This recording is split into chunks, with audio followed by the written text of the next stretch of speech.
Hello everyone, আশা করি সবাই ভালো আছেন। তো আমি একটা ভিডিও বানাইছি আজকে। এটা হচ্ছে মাঝে মাঝে হয় কি আমার কাজের পাশাপাশি আমি এরকম একটু করি, অকাজ করে ফেলি। ভাল লাগে আর কি। ছোটোবেলায় এরকম অনেক করতাম। তো আমি লাউ ছিঁড়েছিলাম একটা, ওই লাউটা দিয়ে আমি বিভিন্ন ইংরেজি বর্ণমালা লিখতেছিলাম। তো দেখতেই পারতেছেন আমি অলরেডি অনেকগুলো বানাই রাখছি, ওই যে সাইটে দেখা যাচ্ছে। যদিও আম্মুর কথা শুনতে হয়, বাট আমার ভালোই লাগে, ছোটোবেলার কথা মনে পড়ে যায়। তো এই দেখেন, এটা বি বানাইলাম। তো এরকম করে আরও অনেক কিছু বানাইছি। জীবন চলার পথে নিজের চাইতে বেশি কখনো কাউকে ভালোবাসবেন না। কাউকে এমন ভাবে গুরুত্ব দিবেন না যে ও গুরুত্ব না দিলে আপনার কষ্ট লাগবে, ওকে না পেলে আপনি মারা যাবেন। দুনিয়ার একটা নিয়ম কি জানেন? আপনি যেটাকে বেশি লাই দিবেন সেই আপনাকে বেশি কষ্ট দিবে।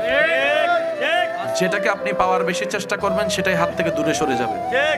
যেটাকে বেশি আদর করবেন সেই বেশি বিপদ দিবে আপনাকে। যাকে আপনি গোলাপের মতো করে লালন পালন করে বড় করবেন, দেখবেন সে আপনাকে বেশি কষ্ট দিয়ে চোখের মধ্যে পানি আনাবে। এটা দুনিয়ার নিয়ম। এটা কেন হয়? দুনিয়া বুঝাই দেয়, তুই রবকে ছেড়ে দুনিয়ার পিছনে লাগলি কেন? তোকে তো রব বানালো, তুই রবের দিকে না যাবি, তুই সৃষ্টির দিকে কেন গেলি? তুই যে ভালোবাসা খুঁজছিস সেটা রবের কাছে ছাড়া নেই কোথাও সৃষ্টিতে। বান্দার জন্য রবের ভালোবাসা, উম্মতের জন্য নবীর ভালোবাসা। সুবহানাল্লাহ। সেজন্য যতদিন বাঁচবেন দুনিয়াতে শুধু গাটা লাগাই চলবেন, দুনিয়াকে নিজের মধ্যে নিয়েন না।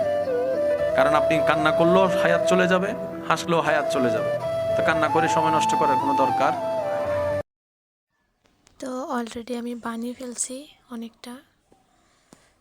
আর কয়টা বানাবো, না হলে আমার আম্মু আবার এসে রাগ হবে। কারণ ইফতারের টাইমে অনেক তাড়াহুড়ো বেজে যায়, এই জন্য আমি তাড়াতাড়ি রান্নাটা শুরু করি। তো আমি এখন, এটা হচ্ছে ডাব্লিউ।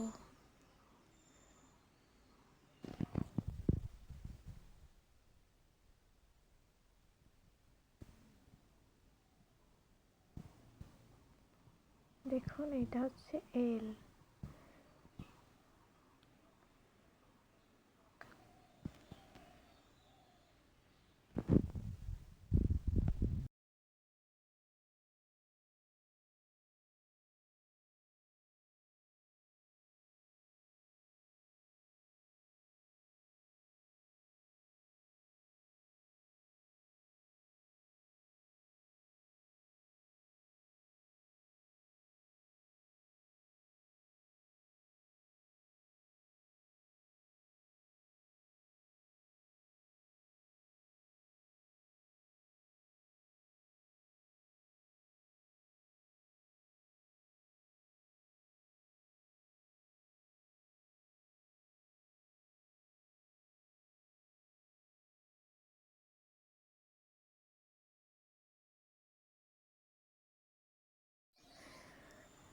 সবগুলো বানাইনি, তো কয়েকটা বানাইছি, যেহেতু সময় কম, ইফতারের টাইম।